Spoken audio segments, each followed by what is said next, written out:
Bárbaro. Bueno, antes que me olvide, saben que para el mes de julio, que vamos a estar de receso, hay previsto un paseo para el 24 de julio a la fiesta del chocolate en Colonia, Suiza. O sea que si alguien quiere participar, y bueno, está puesto en participantes, en todos los chats de participantes, está puesta los datos correspondientes a este paseo, pero en caso de que tengan dificultad, se comunican con las chicas de administración para que les pasen los datos correspondientes.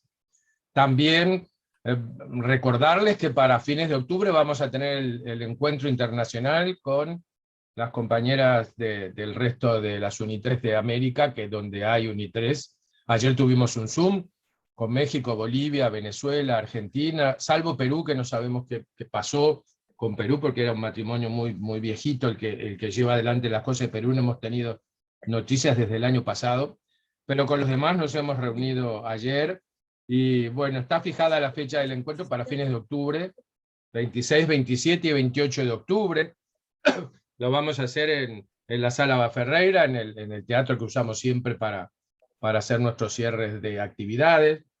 Y bueno, va a ser dos días de encuentro con temáticas diferentes, jueves y viernes, y el sábado vamos a hacer un paseo a la zona de Maldonado. Vamos a ir a ver el Lucich, que está arreglado a nuevo, vamos a ver el Museo de Achugarri, y vamos a compartir una comida allí con la gente que venga al encuentro. Y después, como todos los años que hacemos encuentros, solemos organizar un paseo. Claro, cuando vamos a otro país es más fácil porque uno lo organiza en el país que va, pero en este caso que tenemos en Uruguay, todavía no hemos decidido para dónde rumbear con el paseo, pero sí vamos a organizar una salida para fines de noviembre, principios de diciembre. Que bueno, todavía nos tenemos que reunir para determinarlo, pero más o menos para que tengan idea del trabajo para el resto del año. Muy bien, volvamos ahora a lo nuestro. Estábamos viendo la semana pasada, estuvimos viendo la perla de la corona del románico, que fue Santiago de Compostela, y hoy nos toca hacer un rapidísimo enfoque y visión a vuelo de pájaro de lo que es el otro gran estilo de la Edad Media, que es el gótico. Obviamente que uno podría estar meses trabajando con el gótico, cosa que no vamos a hacer, y le vamos a dedicar lo que resta de esta hora nada más. Porque la intención del cuatrimestre próximo es abordar el Islam. O sea que lo que sí vamos a hacer, le vamos a dedicar una o dos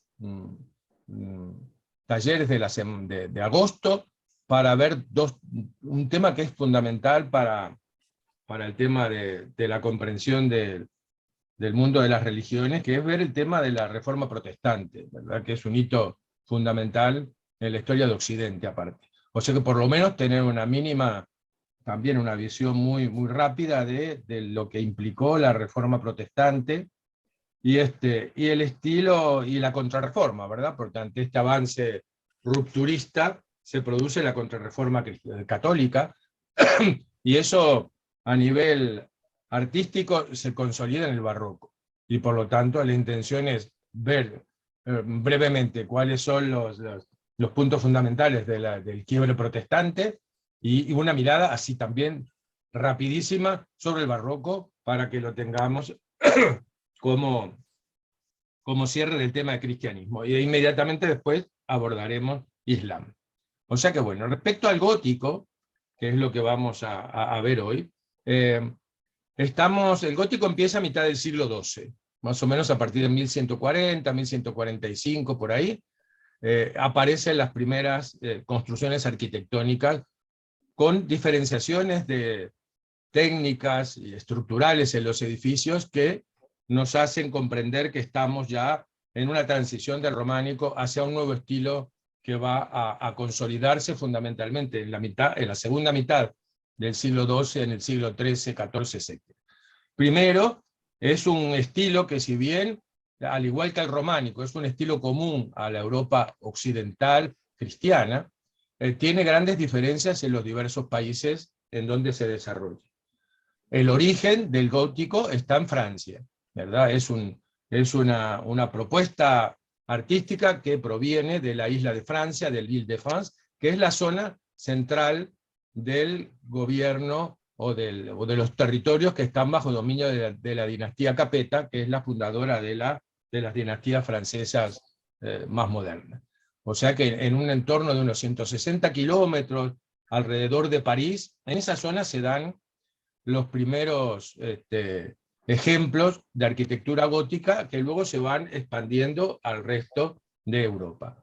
Este estilo se va a desarrollar, además de en Francia, se va a desarrollar en España, se va a desarrollar en Alemania y en varios de los países del norte europeo y en Inglaterra, y también, pero en mucha menor escala, se va a desarrollar en Italia. Los italianos, de alguna forma, es un estilo al cual no le dan demasiado desarrollo, ¿verdad? Ellos van a pasar directamente, inspirados en los modelos grecolatinos clásicos, van a pasar prontamente a procesar lo que nosotros vamos a conocer luego como Renacimiento. O sea que cuando en el resto de Europa todavía estaba desarrollándose el gótico y en algunos casos estaba llegando a sus etapas de máximo resplandor, ahí, bueno, en Italia ya estaban haciendo la transición hacia el estilo típico del humanismo, del Renacimiento. O sea que, bueno, también el nombre de gótico proviene un poco de este avance que hace Italia huyendo de estas propuestas góticas, ¿verdad? Porque el nombre de gótico, que significa bárbaro, en definitiva, a veces lo atrasado, lo que es oscuro, lo que es, bueno, todo eso, el nombre de gótico proviene de un humanista renacentista, que es Giorgio Vasari, que en el siglo XVI, y bueno, Giorgio Vasari escribe una de las primeras historias del arte, y aparte nos deja noticias de una gran cantidad de artistas de la época renacentista, porque en realidad el artista, como nosotros lo conocemos hoy, surge a partir del Renacimiento. Hasta ahí nosotros tenemos gente que es excelente en arquitectura, en pintura, en escultura, pero que son considerados operarios manuales, ¿verdad? No tienen la misma categoría que a partir del Renacimiento se le va a otorgar a la creación artística y al artista en consecuencia.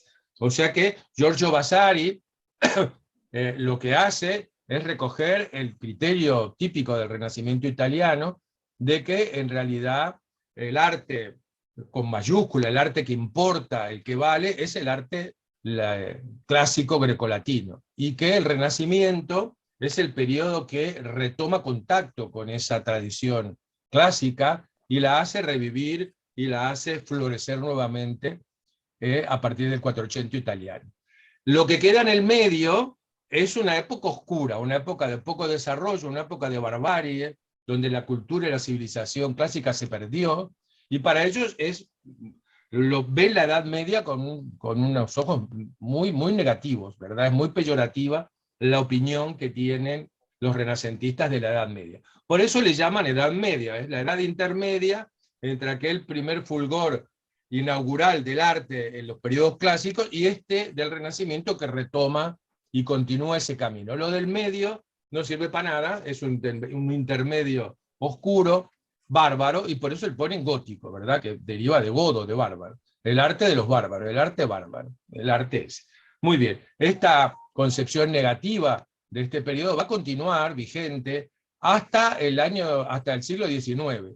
Recién son los románticos en el siglo XIX, casi finalizando la primera mitad del siglo XIX, que recuperan con una mirada mucho más ponderada y por supuesto mucho más favorable y a ese arte extraordinario que floreció durante los siglos de la Edad Media. Y es a partir de ahí que se produce el cambio de criterio respecto a la valoración del románico y del gótico. Y por eso cuando nosotros viajamos por Europa y vamos a muchas ciudades europeas, vemos muchos edificios neogóticos, ¿verdad? Que surgen en el siglo XIX, volviendo justamente a retomar contacto, no con el modelo grecolatino o con el Renacimiento, sino volviendo a tomar contacto con los lenguajes de la Edad Media y fundamentalmente con el gótico. O sea que bueno, eso como panorama general para saber cómo fue valorado el arte gótico. Segundo, otra cosa que podemos decir es que durante el desarrollo del primer gran estilo de la Edad Media, que es el románico, estamos todavía en una sociedad feudal, en una sociedad marcada fundamentalmente por el predominio del campesinado, por una economía poco desarrollada, que recién está empezando a crear sus primeros excedentes.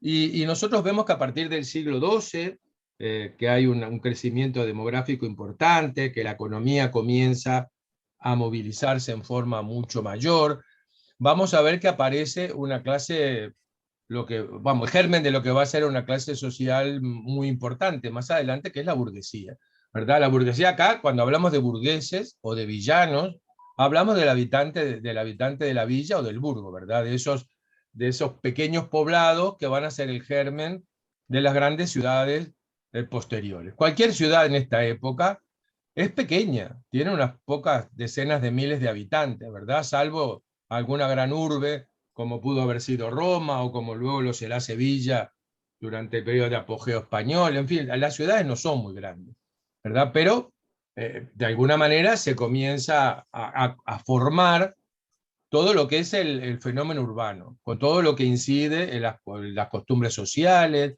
en la economía, en la política, en todo lo que tiene que ver con la cultura, etcétera, etcétera. O sea que nosotros vemos que el gótico ya no es el arte de los monasterios típicos del románico, de las comunidades de monjes que se habían establecido a lo largo y ancho de la geografía europea. Ahora el arte gótico va a ser fundamentalmente el arte de las ciudades, el arte de las incipientes ciudades. Un arte que va a estar enormemente protegido por el poder monárquico, por las coronas. ¿Por qué? Porque cuando las incipientes coronas europeas tienen problema con los altos nobles del sistema feudal, para luchar contra ellos se van a ir apoyando en las ciudades, porque las ciudades le proveen de ejército y le proveen de tributos, le proveen de una cantidad de cosas que para la monarquía es importante. Y por lo tanto, para asegurarse el poder de las villas, las monarquías van concediéndole privilegios fiscales, privilegios de acuñar moneda, de realizar determinado tipo de ferias mercantiles, etcétera, etcétera. O sea que el crecimiento y poder de las ciudades va en paralelo con el crecimiento y consolidación de las monarquías nacionales europeas, que va a ser también este sistema monárquico urbano, de alguna manera se va a ver consolidado también por la aparición de las universidades, fundamentalmente en el siglo XIII eclosionan en toda Europa. Son las antiguas escuelas catedralicias que van derivando hacia un sistema que comienza a escapar del control total de la clase religiosa, aunque nunca lo van a hacer por siglos todavía, obviamente. Pero también las universidades van a gozar de privilegios reales y de una cantidad de cosas.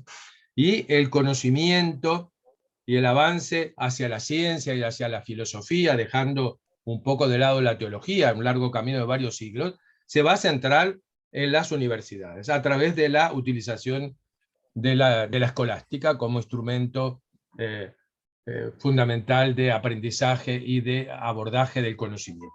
O sea que todo esto lleva a que el panorama de los siglos, fines del siglo XII, siglo XIII, siglo XIV, sea un panorama de mucho auge europeo, va a terminar con una crisis importante que va a dar paso al Renacimiento. Pero de todas formas, en esta época hay un aire nuevo que recorre Europa, hay una forma nueva de entender la religión, porque de alguna manera nosotros veíamos que durante el proceso primero de la Edad Media, durante la Alta Edad Media, los monasterios habían sido el factor fundamental de desarrollo, tanto religioso como también en todos los otros aspectos de la vida, ¿verdad?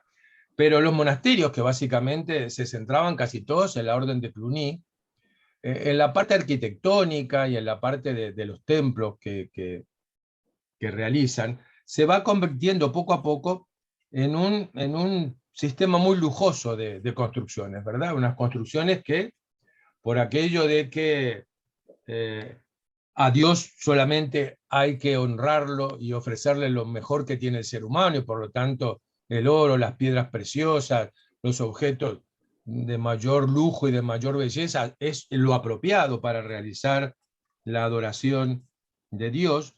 Todo eso de alguna manera creó que Cluny y las abadías cluniacienses en esto fueron pródigas en amasar fortuna y en utilizar todos estos elementos suntuarios en la liturgia, ¿verdad? Todo esto levantó un poco de descontento en muchos integrantes de la Iglesia, que consideraban que Cluny se apartaba de la frugalidad y de esa vida que el Evangelio preconizaba, de esa pobreza evangélica.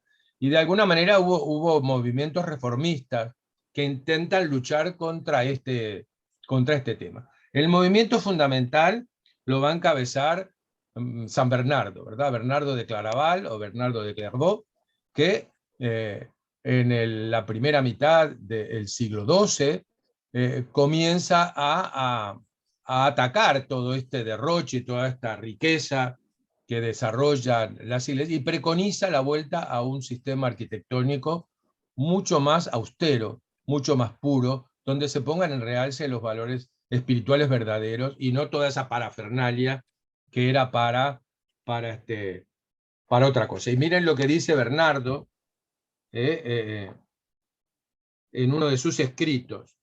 Dice Bernardo. Él piensa que era posible tener dos estilos o dos lenguajes artísticos diferentes, dice. Entendía que eran plausibles dos lenguajes distintos. Uno para las iglesias catedrales, que son típicamente urbanas, ¿verdad? Y otra para los monasterios. Y dice así específicamente: cierto es que unos son los motivos de los obispos y otros son los motivos de los monjes. Es decir, que lo que persigue una comunidad monástica no es lo mismo que lo que persigue un obispo metropolitano, ¿verdad? Tiene dos públicos distintos, y una se dirige hacia la gente de la iglesia, como el monasterio, y el otro se dirige a los creyentes en general. Y Bernardo sigue diciendo: sabemos pues que aquellos, es decir, los obispos, debiéndose a los sabios, pero también a los ignorantes, excitan a la devoción del pueblo carnal con adornos materiales, porque no pueden hacerlo con los dones del Espíritu. Pero nosotros, y se refiere a la comunidad monástica, pero nosotros que nos hemos separado del pueblo, que por Cristo hemos abandonado todo lo precioso y agradable del mundo, que hemos considerado como basura, para ganar a Cristo, todo lo que luce hermoso, halaga con los sonidos, huele suavemente, sabe con dulzura, agrada el tacto, en fin, todos esos deleites corporales, con estas cosas me pregunto, ¿pretendemos excitar a la devoción? ¿Qué fruto, inquiero, exigimos de estas cosas?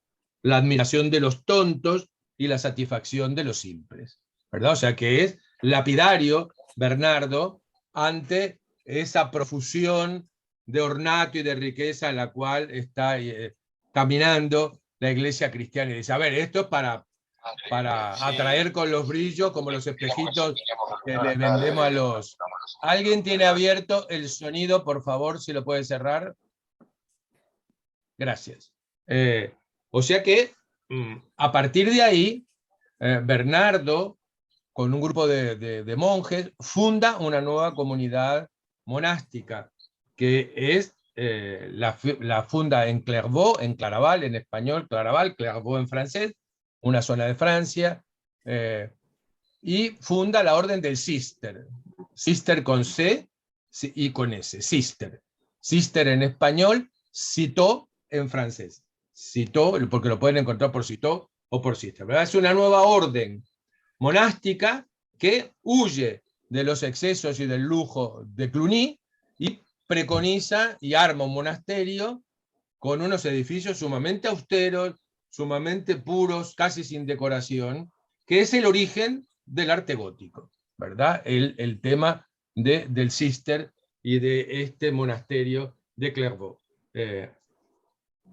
En los elementos que ayudan a la construcción de los nuevos edificios góticos, nosotros vamos a tener varios elementos arquitectónicos nuevos que logran conseguir la mayor aspiración del hombre medieval, que es el deseo de ascensión y el deseo de luminosidad, ¿verdad? Esta es la época de la teología de la luz y de la estética de la luz, en la cual el atributo fundamental de la divinidad es la luz, porque es el elemento del mundo físico más inmaterial, y que por lo tanto es el que simbólicamente representa de la mejor manera a Dios y a sus virtudes. Y Dios está en las alturas, por lo tanto, elevarse hacia Dios y elevarse en un ambiente de claridad y de luz es el anhelo del hombre medieval. Y a nivel arquitectónico, esto lo va a lograr plenamente en el estilo gótico. Pero para eso tiene que poner en juego algunos avances técnicos que permiten que los templos crezcan en altura y sobrepasen los 100 metros holgadamente de altura, ¿verdad? Y para eso recordarán que desde la época romana y en el románico también, el arco normal que se usaba para las coberturas de los edificios es un arco de medio punto, ¿verdad? Media circunferencia. Esto hace que la posibilidad de distribuir el peso de la techumbre en ese arco hace que el empuje lateral sea muy grande y por lo tanto no se puede levantar mucho el edificio porque si no se viene abajo, porque el empuje de toda la parte superior del edificio hacia los costados, el empuje lateral, hace que se derrumbe el edificio. Por eso hacían unos muros enormemente gruesos y unos contrafuertes para sostener el empuje lateral de las cubiertas. Y por eso las techumbres se hacían en madera, para que pesaran menos y no se viniera abajo el edificio. Ahora, si nosotros queremos crecer en altura, ¿verdad? Porque los edificios románicos alcanzan los 20, 20 y pico de metros, pero no se puede subir más porque se caen.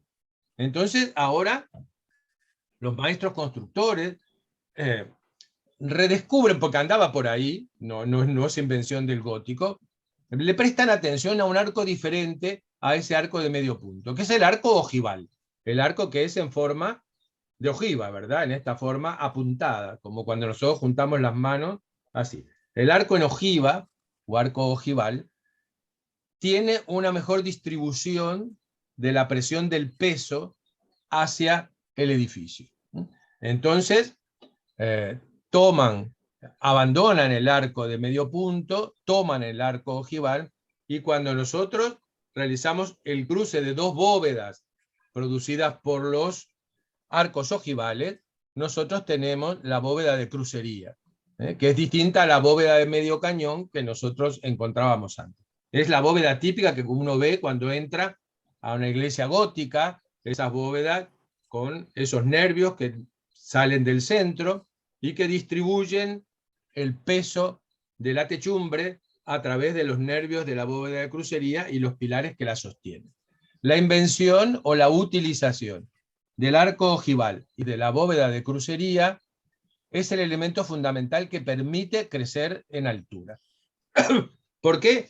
Porque el empuje lateral en un arco ojival y en una bóveda de crucería es menor que la que produce una de arco de medio punto. Y a eso, para contrarrestar también el peso de la techumbre y de la altura del edificio, se inventan eso otro que son los arbotantes, ¿verdad? Esas especies de patas que nosotros vemos, la tenemos clara cuando vemos la parte de atrás de Notre Dame, la parte del ábside, esas especies de patas de araña que salen del edificio y que sostienen los muros, que cada vez son más elevados. O sea que el arco ojival más los arbotantes hace que, primero, hace dos cosas, que se puedan sustituir los techos de madera por techos de piedra. Y segundo, que se pueda crecer en altura. Y esa bóveda de crucería que se apoya sobre 4 pilares o sobre 4 columnas, es como un módulo constructivo que se puede repetir infinitamente. Y podemos hacer edificios enormes repitiendo esa bóveda de crucería que va a solucionar el tema del peso del edificio junto con los arbotantes. Y esto produce uno de los efectos fundamentales en el gótico, y es que el muro ya no sostiene nada. No tiene que sostener el peso del edificio, porque el peso del edificio lo sostiene la bóveda, los nervios, los pilares y los arbotantes. Por lo tanto, podemos prescindir de las paredes. Y el gótico va a prescindir de la pared y la va a sustituir por vidrieras. Y va a obtener edificios altos y enormemente iluminados. Con lo cual cumple las dos aspiraciones del hombre medieval, que es la ascensión y la luminosidad. Y antes de ver las imágenes correspondientes a esto, les voy a leer la simbología que tienen los vitrales, ¿verdad? Porque el vitral, al igual que las luces y todo lo demás, tiene un sentido simbólico importante en el cristianismo de esta época. Y les voy a leer escritos de esta época, de un manual sobre misterios de la Iglesia que se escribe en el año 1210, es decir, en la primera mitad del siglo XIII, que habla de los vitrales. Lo escribe este manual un canciller de la Catedral de Chartres, la Catedral de Chartres, que es una de las primeras grandes catedrales góticas francesas. Entonces, durante la construcción de la Catedral de Chartres, Pedro de Roissy escribe, sintetiza cómo fue construida Chartres y qué simboliza cada una de las partes de la edificación. Y acá les leo el texto que dedicado al simbolismo de las vidrieras. Y dice así Pedro de Roissy: las vidrieras que están en la iglesia impiden que pase el viento y la lluvia, pero en cambio transmiten la claridad del sol. Y simbolizan la Sagrada Escritura. O sea que las vidrieras son símbolo de la Sagrada Escritura, de los evangelios, ¿verdad? Simbolizan la Sagrada Escritura, que repele lo que nos es nocivo, pero que al mismo tiempo nos ilumina. Si nosotros seguimos las enseñanzas del Evangelio, alejamos todo aquello que nos daña, y aparte, la lectura de la Sagrada Palabra ilumina nuestra vida interior y nos lleva a la salvación. O sea que las vidrieras representan simbólicamente la Sagrada Escritura. Estas vidrieras son grandes en el interior y reducidas exteriormente, porque el sentido espiritual es el más fácil de percibir, ¿verdad? Acá tienen una... Es cierto, si uno mira las vidrieras de la parte exterior son más pequeñas que de la parte interior. ¿Y por qué? Porque el espíritu que reina dentro del edificio es más importante y más grande que la materialidad que reina fuera del edificio, que es el mundo físico en el cual nos movemos. O sea que también eran entendidas las vidrieras como los sentidos del cuerpo, que en el exterior deben ser reducidos para que ni la muerte ni las frivolidades los atraviesen y para que interiormente se perciban los dones espirituales. Las ventanas de forma cuadrada, situadas en la parte inferior de la iglesia, simbolizan a los doctores de la iglesia, los cuales adoptan las virtudes cristianas.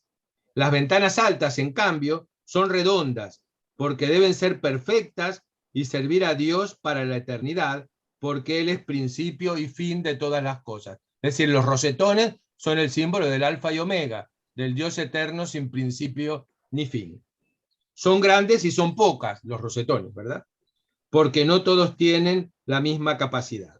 La fragilidad del vidrio, la fragilidad del material con que se hace la vidriera, simboliza la riqueza que se encuentra en las vasijas de barro, según cuenta el apóstol Pablo en la carta segunda de Corintios, cuando dice: este tesoro lo tenemos en las vasijas de barro. Lo que Pablo decía es que el tesoro mayor del cristiano, que era el mensaje del alma, que era lo que tenía que salvar, ¿verdad? Estaba custodiada por algo tan débil como es una vasija de barro, que es el cuerpo humano, ¿verdad? O sea que esta similitud de que nuestra mayor riqueza está custodiada por un elemento muy frágil, que es la materialidad, es nuestro cuerpo que nos lleva al pecado, de alguna manera. Muy bien.